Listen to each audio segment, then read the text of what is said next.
नमस्कार, स्वागत है आपका मेरे YouTube चैनल पर। मैं हूं आपके साथ अनामिका सिंह काली और आज बात करेंगे बिहार के सियासी दंगल में प्रशांत किशोर की एंट्री की।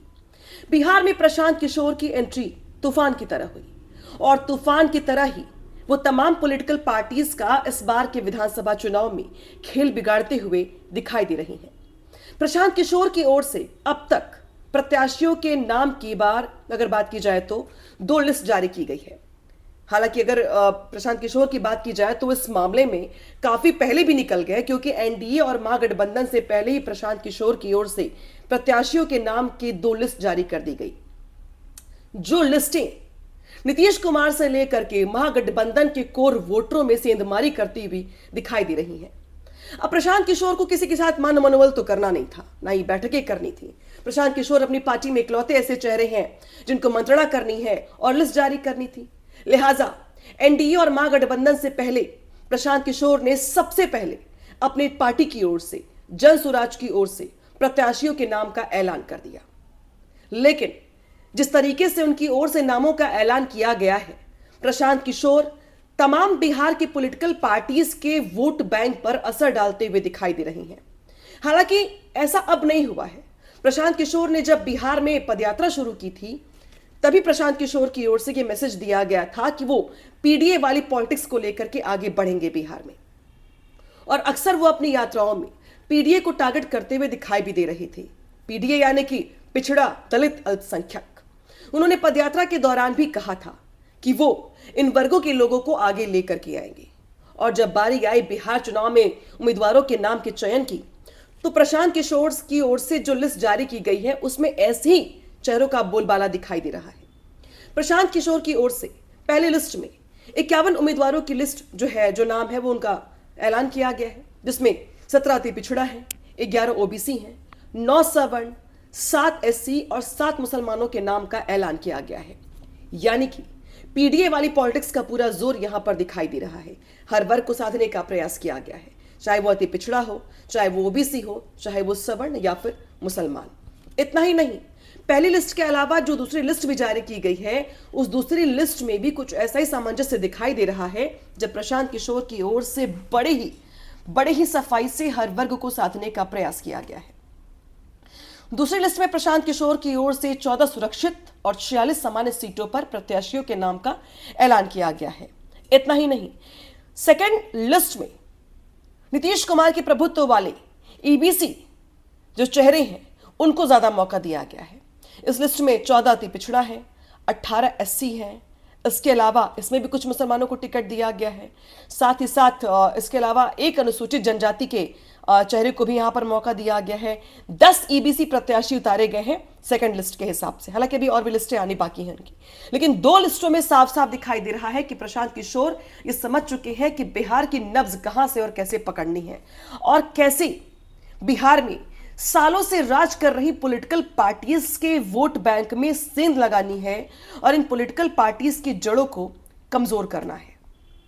अब कैसे, अब आपको यह भी समझाएंगे। दरअसल इस पीडीए वाली जो उनकी जो पॉलिटिक्स है वो कई चेहरों की नींद उड़ा रही है।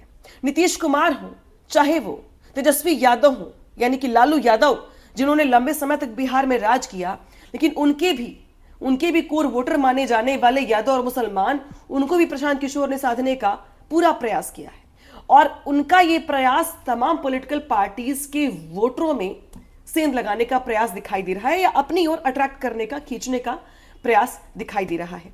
अब आपको समझाते हैं और बताते हैं कि कैसे प्रशांत किशोर की पीडीए पॉलिटिक्स बिहार में बाकी पॉलिटिकल पार्टीज की स्ट्रेटजी पर भारी पड़ सकती है। सबसे पहले बात करेंगे जेडीयू परिवार की, क्योंकि जेडीयू की जब हम बात करते हैं तो नीतीश कुमार बीते 3 टर्म से बिहार में राज कर रही हैं और माना भी जाता है कि नीतीश कुमार ऐसे चेहरे हैं कि सहयोग चाहे किसी का भी ले ले, लेकिन मुख्यमंत्री वही रहते हैं, क्योंकि एक बड़ा वर्ग है ईबीसी का जो नीतीश कुमार पर आंख बंद करके भरोसा करता है। और ईबीसी नीतीश कुमार का कट्टर वोट बैंक माना जाता है, जो हर चुनाव में नीतीश कुमार के साथ आंख बंद करके जाता है।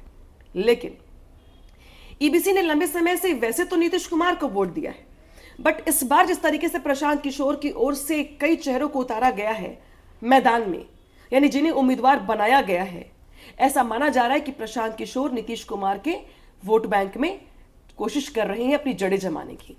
जनसुराज से इस बार ईबीसी को बड़ी संख्या में टिकट मिलने के बाद नीतीश कुमार, जो कि पहले से भी राजनीति में काफी ज्यादा बुजुर्ग हो चुके हैं, उम्र हो चुकी है, और उम्र के साथ साथ ये माना भी जा रहा है कि ये नीतीश कुमार के लिए आखिरी मौका होगा जब वो मुख्यमंत्री रहें या फिर ना रहें, ये बात की बात है। लेकिन चुनाव के तौर पे उनकी उम्र को देखते हुए, सेहत को देखते हुए ये आखिरी चुनाव माना जा रहा है उनके लिए।